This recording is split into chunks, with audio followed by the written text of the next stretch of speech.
And then the dragon's nest is also like on chains, so to speak, and they pull those, and so they can, make the capsule approach the elevated deck. You can sort of see it at the back of the ship there. There's like an elevated deck, and that's where what they use to be able to help the astronauts out of the capsule.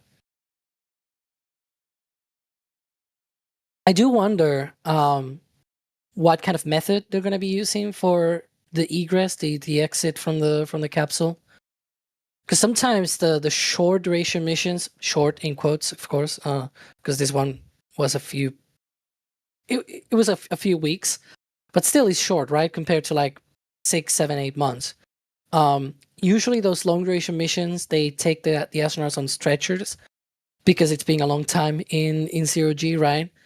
Whereas shorter missions, usually they can just walk out of the capsule, right? With a bit of help, but it's a short enough time that they can quickly accommodate and they are not as impeded by the whole staying in zero G thing. So it'll be interesting if they take the stretchers or if they just walk out of the capsule.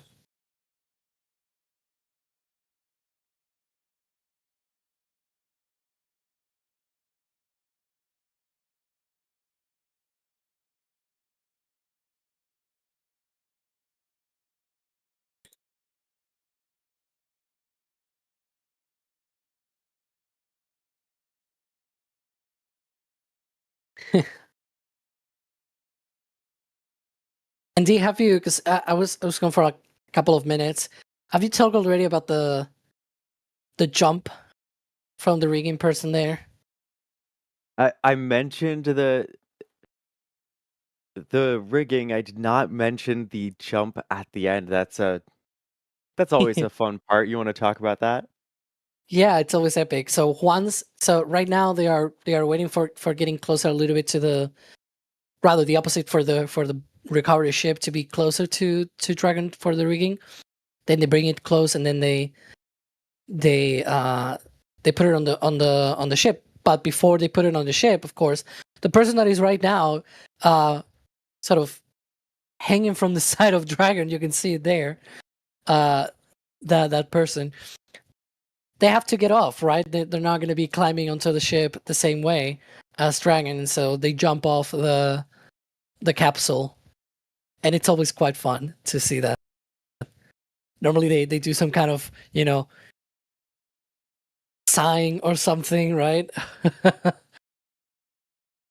There was also a great moment just like a minute or two ago when they were leaning back and with the light from the ship in the background, it was just a silhouette of the Dragon capsule and then a person casually standing on the side of it.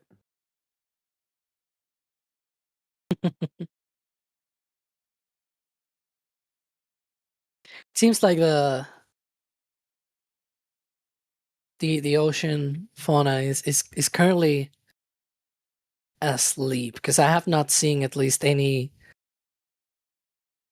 dolphins or similar.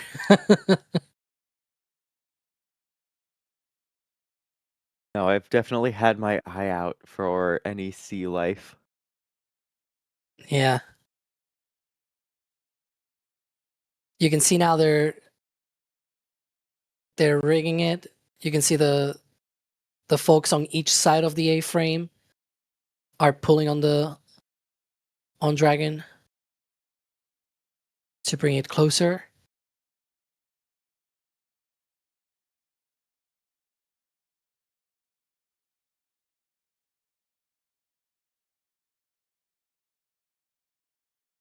They both pulling from those lines. They're literally fishing a dragon out of the water. Oh, are we gonna see the jump now?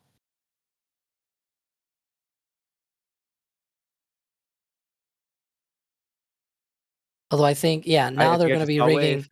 There we go. There's the other rig.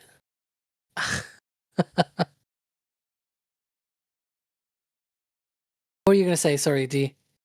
I just saw the person on Dragon give a wave, and that was, I guess, to receive that line for the Yeah. remainder of the rigging. We can see that whole structure Ooh, angling true. down now. Yeah. That A-frame. Because yeah, they hook it up, and that's what they use to be able to lift it out of the water. They're still doing some of the sniff checks. No, it's oh yeah, they're grabbing one of the lines from the side. Okay.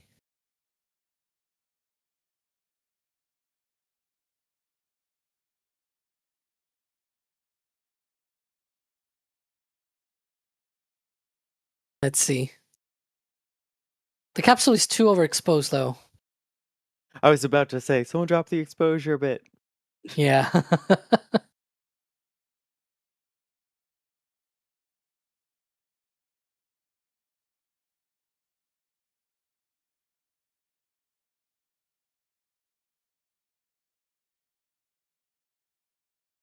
Oh, I think they're climbing. Might be doing the jump.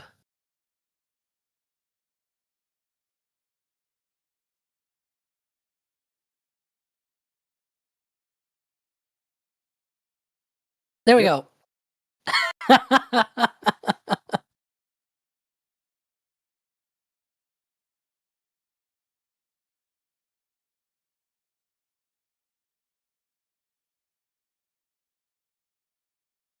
It's a Okay. small thing, but that's always a really fun part of these Dragon returns. And you know what? It gives a It crew is. member who wouldn't usually potentially have their time in the spotlight a little bit of a spotlight on the important work that is happening behind the scenes that we don't always get to see or hear about. Should be coming up on that lift. Maybe we'll hear some comms to the crew from the core.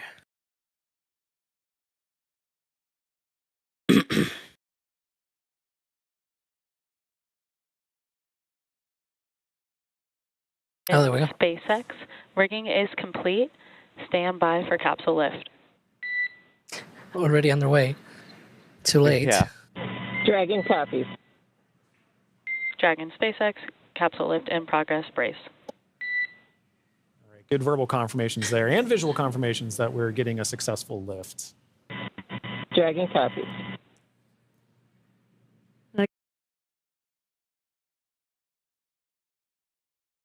Second liftoff, I guess, for this capsule. Yeah. And as they put it down on the nest, you might see some of that water. You can see some of the water in one of the compartments there. That's where the parachutes were located. It's a big empty space, as you can see, because now the parachutes are no longer there. But that water is going to spill. There we go. Slowly.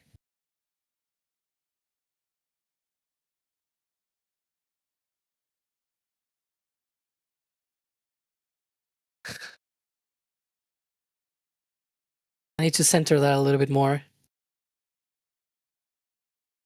Looks like they're lifting it up a touch again.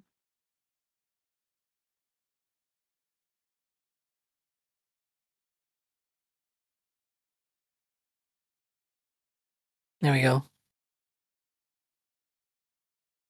They're adjusting it.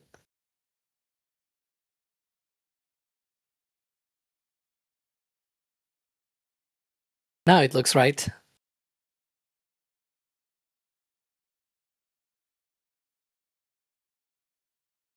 You might see them with a with a with a mask there, because as I was saying before, there's still some, probably, you never know, right? There might be still some of those fumes from the hypergoals, right? So one of the things we may see as they move it to the top deck. Recovery ship. Apology for the delayed call earlier. We're still working to transition the forward link. Recovery personnel are completing their final checks, and I will let you know when we are ready for translation across the deck to the egress platform.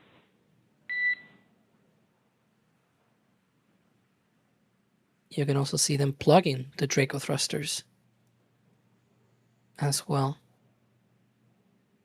But you may see them hose down the capsule to also neutralize the toxic fumes, if there were any.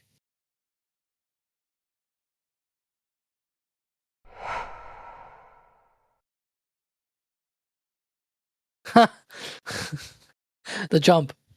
Boop. A replay. And that is incredibly quick from the moment that person's feet leave the capsule till they are already on board that other boat. That's an incredibly well timed out and planned procedure, despite it looking like just a jump from a floating spacecraft.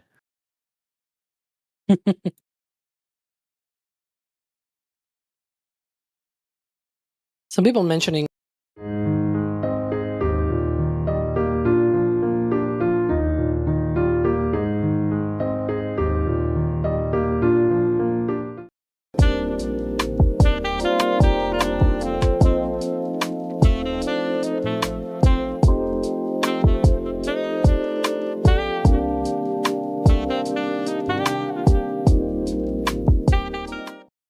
to a human. And yeah, I mean, it's gotta be to be able to hold 4 people for at least a few days in free flight mode, I guess.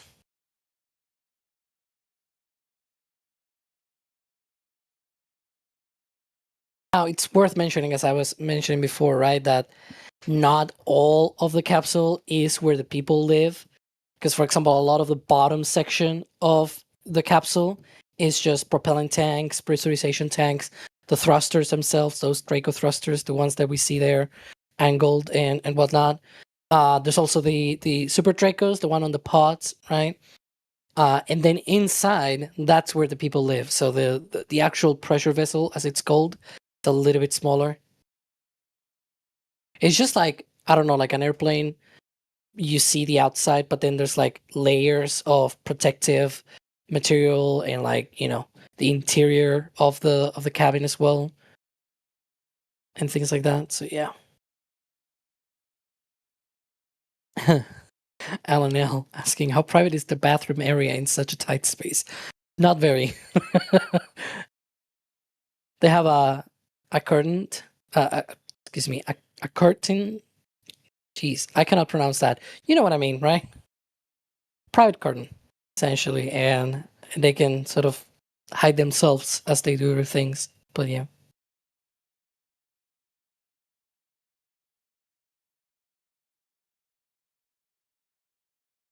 We also had a question.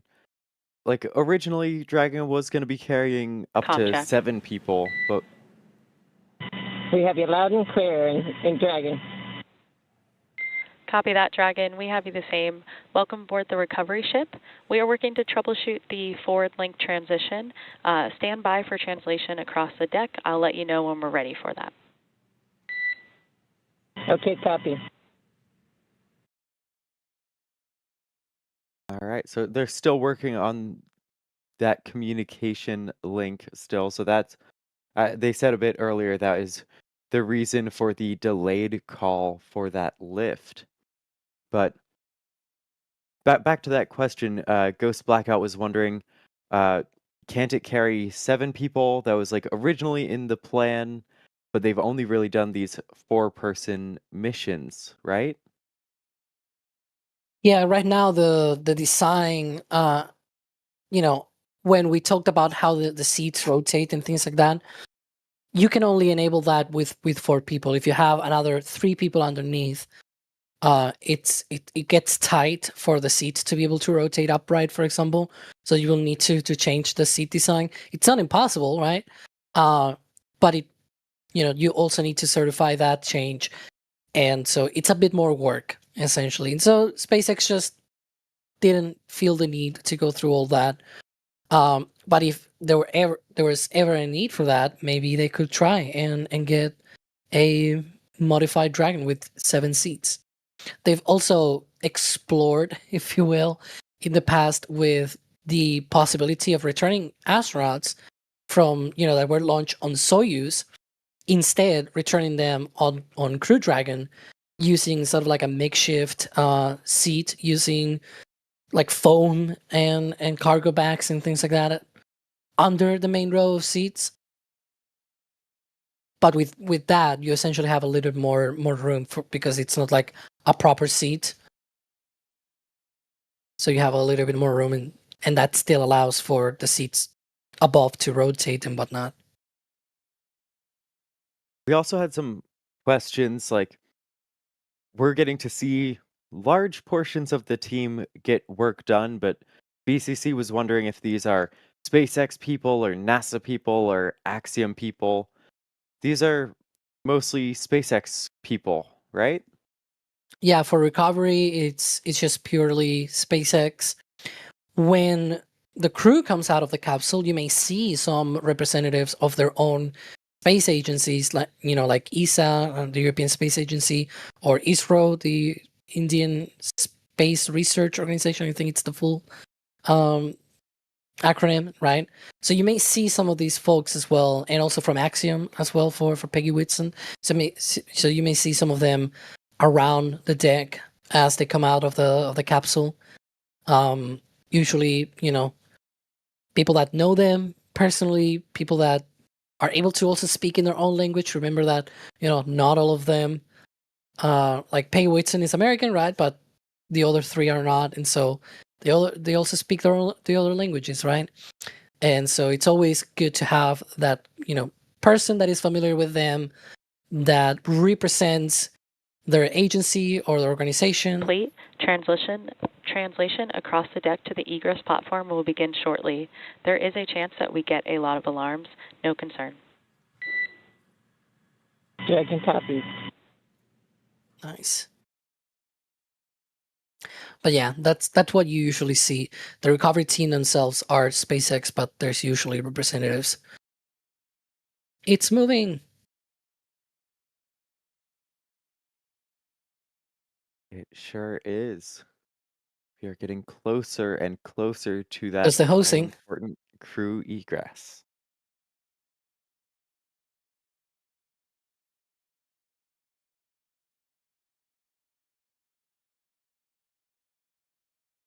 Yeah, Michael, like sometimes, automated systems don't know that you're manually doing things that it's normal to do. I can give the example, for example, of planes. When you start up some planes, they start blaring, oh, the hydraulics are not on, or something like that. And it's like, yeah, they're not on because I'm on the ground and I'm still, like, sure. There's an alarm going on, but it's like, yeah, the status, it's okay. There may be like alarms that are meant to alert you when you are, for example, in orbit or something like that. But you're on the ground, you're okay, fine, don't worry. I'm making this comment because somebody was making the point that, ooh, an alarm, that shouldn't be nominal, right? Sometimes it is. It's just that, that system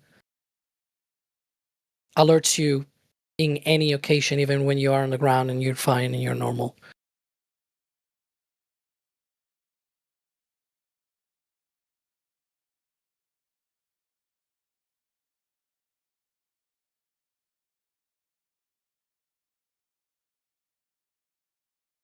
So we got a question here from Timothy Creed wondering about some of the experiments that they did on this mission. And there are honestly actually too many to name.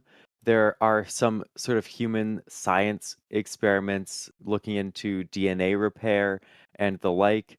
They're also continuing to participate in stuff like the ISS ham radio program, where people on the ground can use even just handheld radios and directional antennas to communicate all the way with space. There were Mm.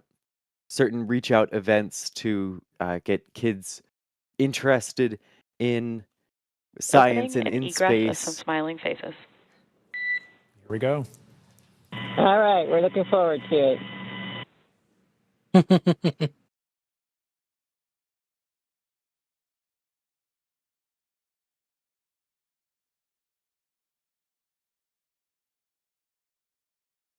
And also I have here a link where they have like their own website for a lot of this information so that, anybody can look it up on their own. There we can see that hatch opening. But they had so many experience from like different, because you have different organizations flying here. So Axiom is doing their stuff, ISRO is doing their stuff, et cetera, right? And so there's many experiments here. I'm gonna spam the link in chat so that people can check it out on their own. Again, too many experiments to be in depth here right now, right? But a lot of stuff.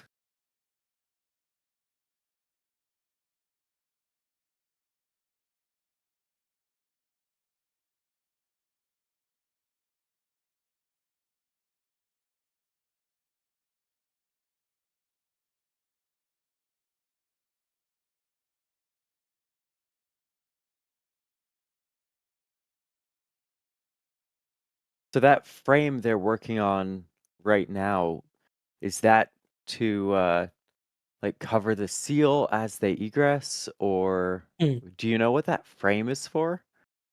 Yeah, there's a very delicate seal there that they need to protect in between missions. You don't want to have to replace the entire thing because it's very costly. I'm not the one that is building this capsule, but I can imagine that it's very costly to make a good hatch seal, especially with this hatch, which was not opened at any point in the mission because it's up in space. The one that they used to be able to go to the ISS, it's the one on the front. This one on the side is closed off a few hours before the launch, and it doesn't get open until now. So it's a very important hatch to keep closed, right, during the mission. And so if it doesn't get sealed very well, you have a problem. So they protect that. They also they're probably going to be putting their ramps on the bottom so that it is easier for them to step out of the capsule because, there's like steps and whatnot that you have to go through. I think, in fact, that's the... Let's see. And I also think that that person that went in was the medical officer trying to check in on the crew. We may have the camera person sneaking in and trying to get a view. Ha! I think there he goes. Smile for the camera. And now the live stream, maybe?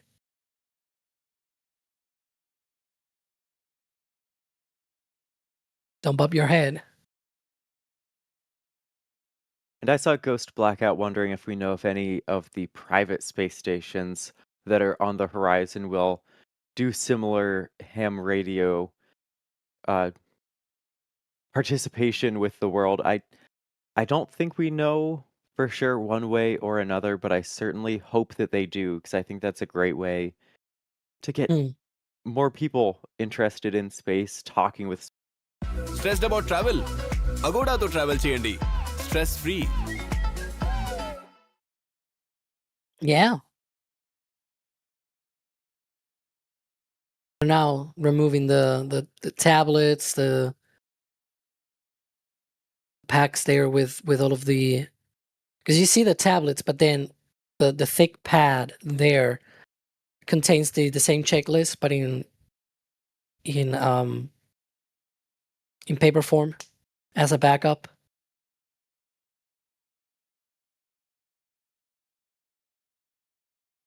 But yeah, they're also should be removing like the footrests and everything from the seats. I wonder if that person with a camera is the live stream camera, because the other one seemed to just be taking photos, whereas this one, I don't know. You're the camera expert though. I'm talking here. Well, it certainly looks like a video focused rig, but whether or not it's Yeah. configured for live streaming, it doesn't particularly look like it's set up to be shared live. There Well, we go, though. There we go. Proves me yeah. wrong. I was There's a wondering cable. that. I didn't see that cable. Yeah, I was wondering Thanks, Carson. about it precisely because we've seen in the past, right, that they sort of sneak in the camera into the capsule to take a look at the crew. That's nice.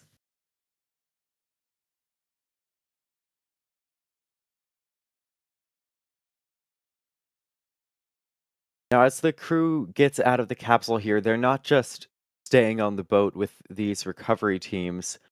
These boats have a helicopter pad up top, and so they'll most likely be taking a flight out of there pretty shortly, right, Alex? Yeah, they take the plane. Oh, the plane. Excuse me, the opposite. A helicopter out of the recovery boat. There's a helipad on top. Seems like they're putting there the ramp that I mentioned before to make exit easier. And yeah, they do that flight. I'm mostly sure now for California slashdowns they take the flight to Hawthorne, and then from there they go to the different places that they need to go.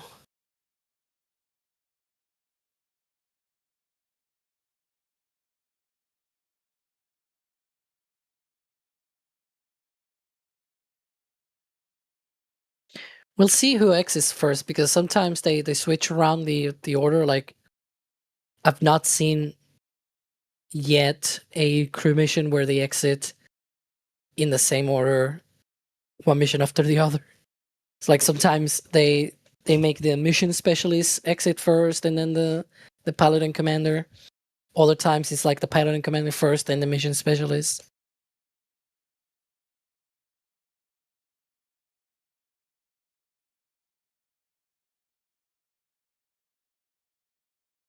I love how you can still see the other parts of their recovery teams working in the background there. Yeah, their work is still not done. They still need to do a lot of other maintenance and preparations for the trip back. The recovery ship itself goes to Long Beach, where SpaceX has their recovery operations for the West Coast. That's where the boosters go, where the fairing halves go when they recover those as well. And now also Dragon spacecraft go there. And from there, they're trucked all the way to Florida for refurbishment and preparations for the next launch. Speaking of that Dragon refurbishment, Creative Bytes is wondering, after each use of Dragon, do they entirely replace the heat shield or just repair it? So what sort of things go into this reflight of Dragon capsules?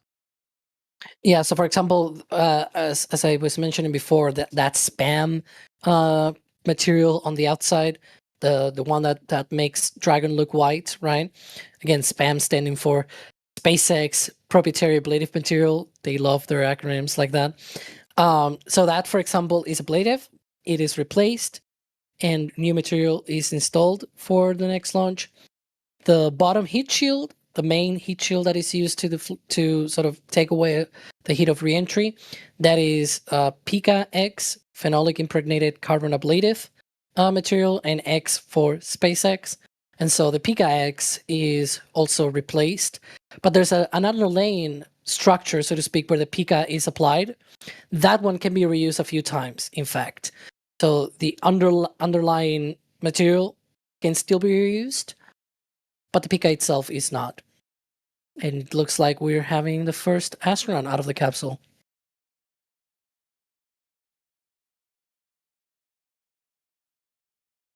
Who is it? Oh, looks like it's Peggy Whitson. And just walking out. No stretchers. Always great to see. Such a cool human. Oh yeah.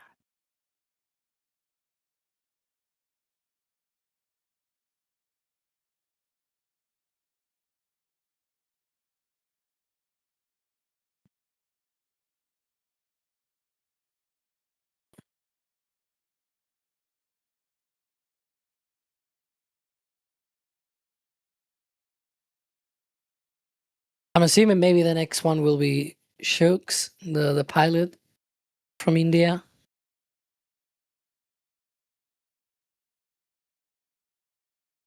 Unless they mix it up again, because sometimes, at least the most common one is when they pilot and commander exit first, then the mission specialist, or the other way around. Usually in that sequence of pairs, essentially. But they could also mix it, right? Like maybe the commander in one mission specialist and then the pilot in one mission specialist. You never know. I think they mentioned at one point that it also depends on like what's the status of each and every one of them as they accommodate back to gravity. So we'll see who's next. Might be the pilot.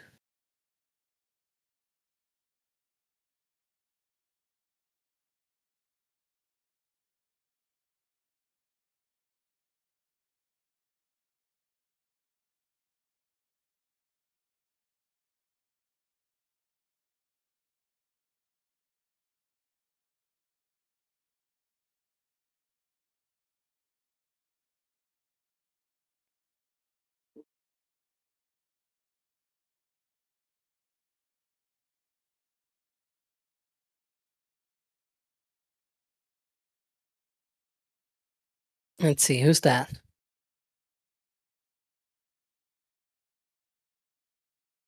About to come out. And that's indeed Shubhanshu Shukla, the pilot of Axiom-4. Also, great smile there.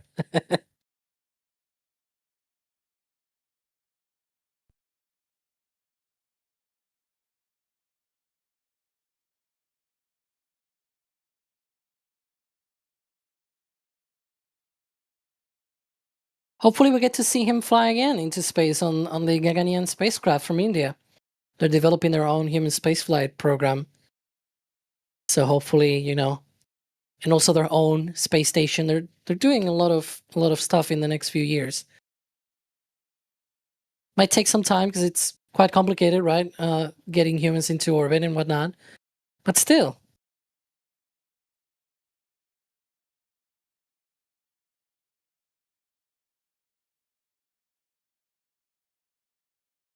So yeah, I'm assuming that maybe one of the mission specialists will be next. I mean, that's the only other two remaining as well. But yeah.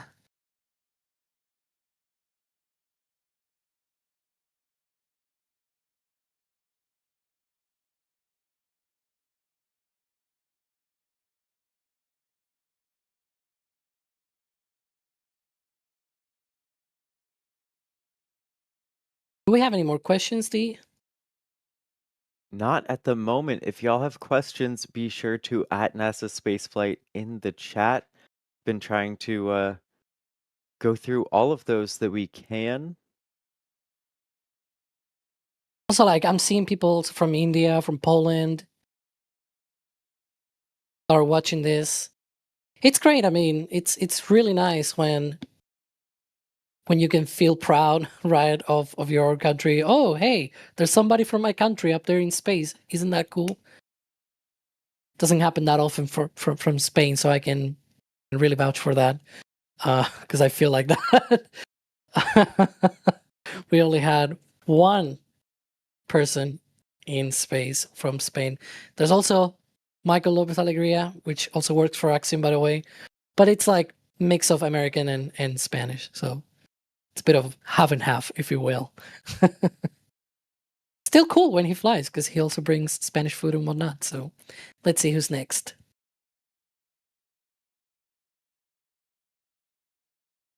Ah, hehe. Swave. That will be Swawush. Oh my goodness. I'm really sorry. I'm gonna butcher his name. Swawush Wisniewski. There we go. I tried my best. So It was far better than I would have done. from Poland. Also part of the European Space Agency.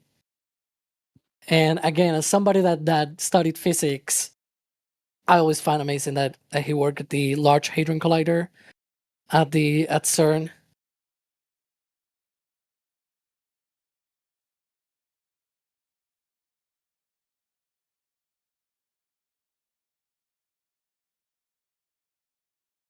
And next should be Tibor Kapu from Hungary. The last of the 4 crew members.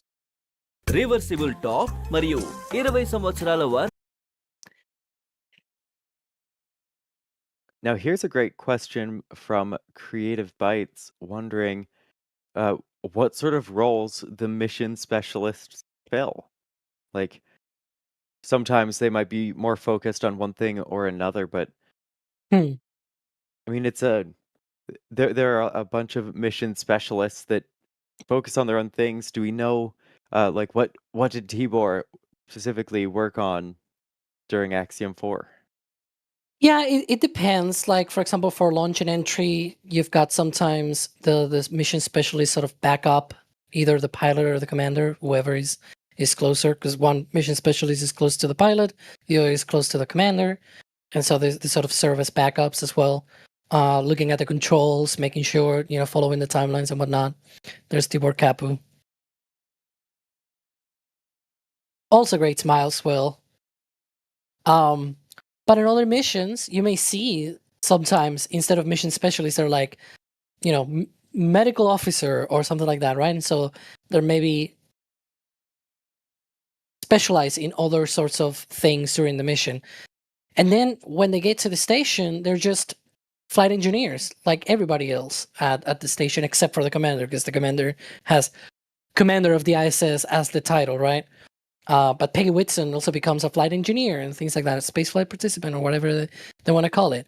And so they just focus on their own research, their outreach, essentially what they are certain, what they are meant to be doing on the ISS, essentially. But yeah, it depends. Again, mission specialist roles usually depends on the mission, especially if it's a free fly mission. You often again hear one of them maybe is like medical officer. They're more focused on paying attention of the medical stuff and whatnot. Yeah. Yeah, and thank you all for tuning in here. Also, I want to say thank you for Cody saying, "Let's go Axiom-4, let's go Grace, let's go SpaceX." And thank you for that support there. Let's see what did you get from the store? Oh, the swim trunks. Looks like you got a couple things here. Thank you very much for the support, and thank you to all of you who tuned in. Oh yeah, that Hawaiian shirt. We talked about the Hawaiian shirts earlier in this stream. They are incredibly high quality Hawaiian shirt. As the sun starts to rise here on the Space Coast, that is a great way to celebrate this splashdown. And as we look at these views, I want to say thank you, Alex, for being on the stream today. It's been a pleasure as always. And you know what this means, right? Successful human space flight again for SpaceX, going up, staying in on the ISS, and then coming back down. Next up from that launch pad, from Launch Complex 39A, will be Crew 11 at the end of the month, July 31st. I think it is 12:09 p.m. Eastern time. So that'll be an afternoon launch, thankfully, for that mission. But that's next human space flight for SpaceX, carrying another 4 astronauts to the International Space Station for a crew rotation mission. But the next SpaceX launch won't be that. It'll be a Kuiper mission from the neighboring Space Launch Complex 40, which we'll also cover here. You can go to the live tab on our channel and already set up notification for that. So make sure you don't miss that. Absolutely. I also want to thank Carson for operating today's stream. Thank you so much, Carson. Thank you all for tuning in here. I have been your host, D-Wise. Be sure to check out the NSF socials for all of the latest updates as we get closer to that Kuiper mission, to future crew missions. There is a lot to keep up with, and you don't want to miss a thing. Thank you all for tuning in, and I will see you next time. And here we go.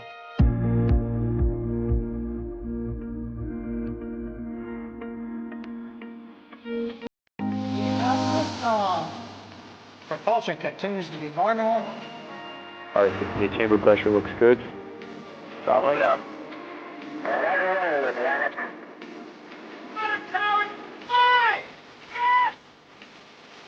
It goes down phenomenal. All right, downside speed off. Bring in, SPD off. Off. It's on!